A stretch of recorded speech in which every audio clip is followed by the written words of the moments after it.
To get a sense of just how badly the global economy and the Indian economy will be impacted by the coronavirus and what's the best way to be able to deal with the economic challenges, I want to go across now, live and exclusive to one of the world's leading business schools. Joining us at this moment is the former governor of the Reserve Bank of India. He's teaching finance at the Chicago Booth School. Welcome, Dr. Raghuram Rajan, to India today. You know, we are currently in an unprecedented situation in a very literal sense. Can you, on the basis of everything that you've seen in the public domain so far, give us your best sense of the net impact the coronavirus is likely to have on the global economy? Well, we have some data which we have to extrapolate. We know that the Chinese economy went down by about 10% of GDP in their first quarter. And the estimates for how much the European and the US economy will go down are of similar magnitudes, double-digit drops in GDP in the second quarter. That is assuming that you can contain the virus by the end and then you can start relaxing measures. At this point, everybody is looking at China to see if the relaxation of measures there is going to start an increase in cases once again. And if in fact you do have recurrences, then the damage could be more lasting because the measures have to be in place for longer.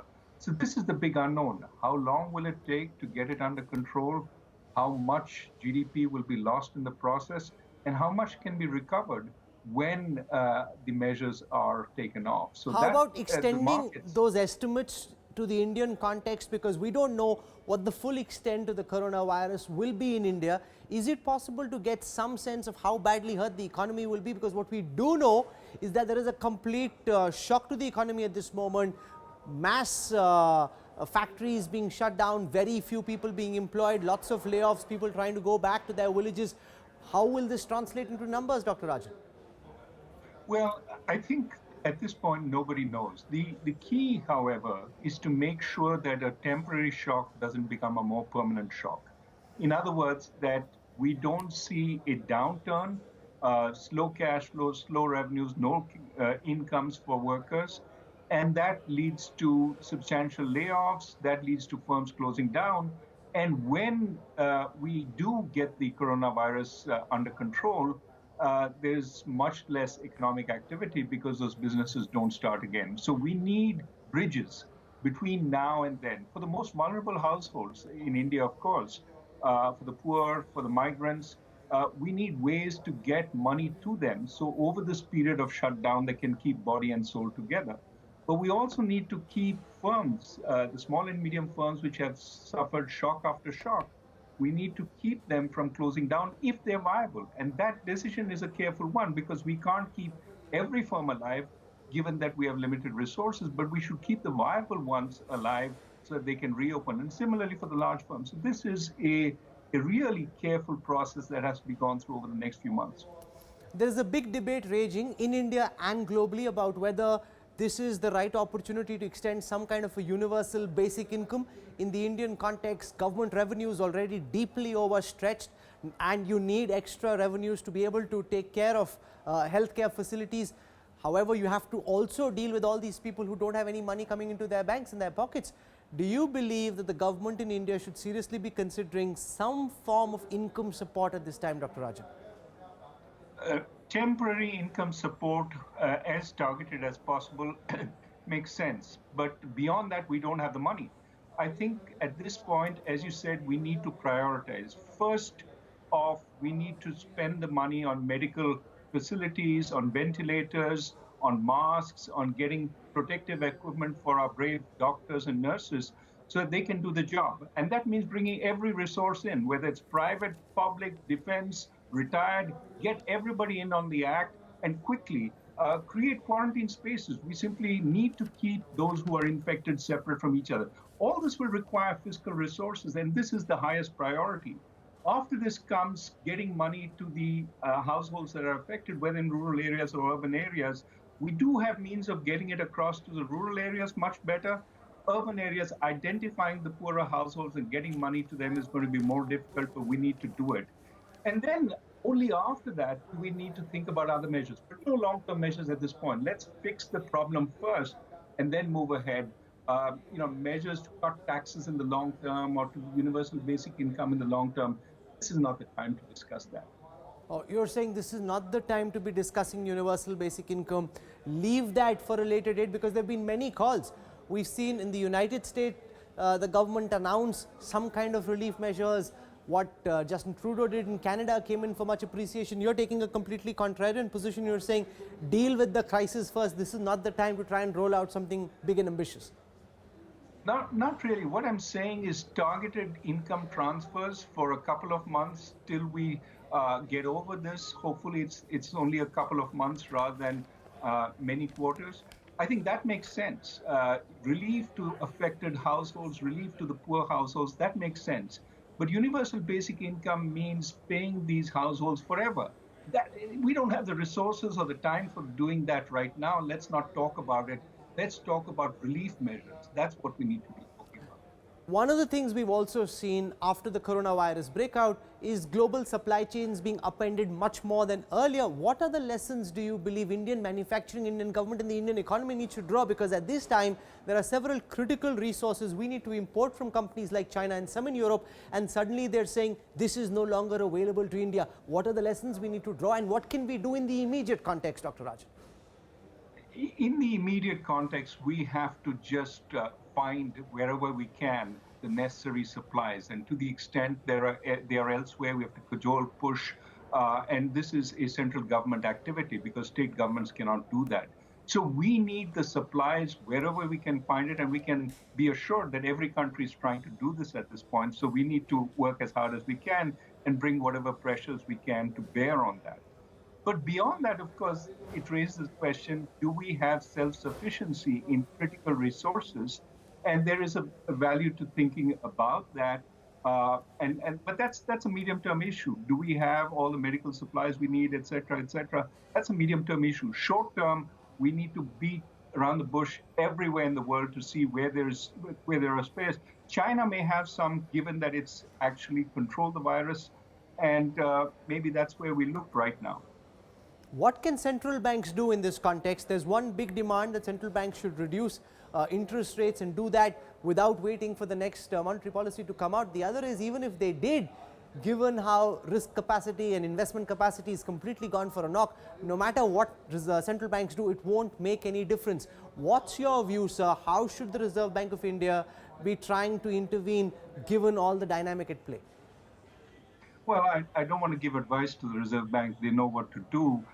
Let me just say this, that again and again, we're coming up against the fact that we have a financial system which is impaired.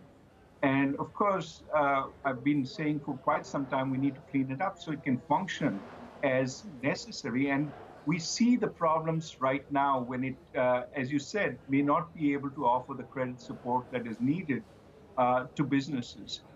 Well, unfortunately, given that it's not providing that support, we have to try and do what we can from the government side to offer partial guarantees to make sure that banks continue lending to small and medium enterprises and to large businesses.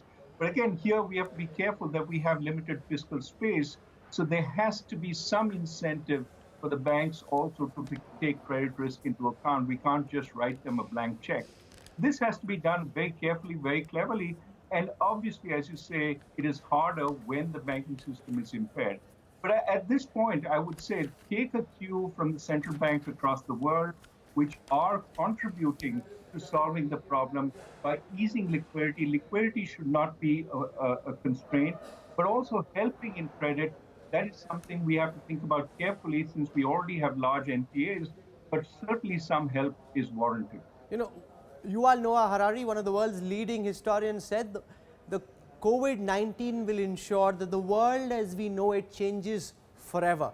We spoke to Ruchir Sharma. He said that this could lead to a depression as serious as the depression of the 1930s. Do you believe that the world as we know it is going to change forever? In what way, Dr. Rajan, do you believe that COVID-19 will change everything that we know once this danger subsides? Well, I want to say it's a little early to try and predict which directions it will change. Of course, it's a huge, unprecedented event. Think about what you just said.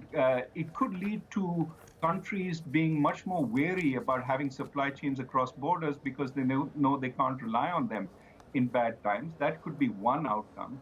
But the other outcome is it could bring the world together, knowing that we have to deal with such huge global challenges may make us more aware of the need to deal with climate change. So it could move in any which way. We have to see how it works out.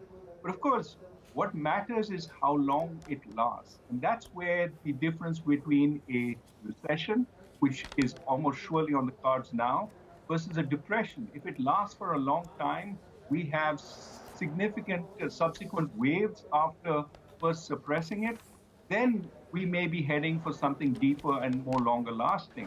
But if we can control this within a few months, then perhaps we have a recession and perhaps a rebound over time after that. And then it's not so bad, but certainly we'll learn the lessons from it and we'll do things differently in the future. Are there any policy interventions you'd like to see from the government in India? One, of course, you spoke about, ensuring that there's some kind of income support that comes in, but outside of that, what can government do in a policy framework context to ensure that they try and alleviate the pain that people will have to feel and try and use the capacities that corporate India has to make the most of what is available? Well, absolutely. I think it is bringing all the resources together and directing them at the places that need them the most. So we need to find out where are the masks, where are the ventilators, where is the spare hospital capacity, where are the unnecessary operations being performed to shut them down and make hospitals available for coronavirus victims. These are all things that certainly the central government can organize.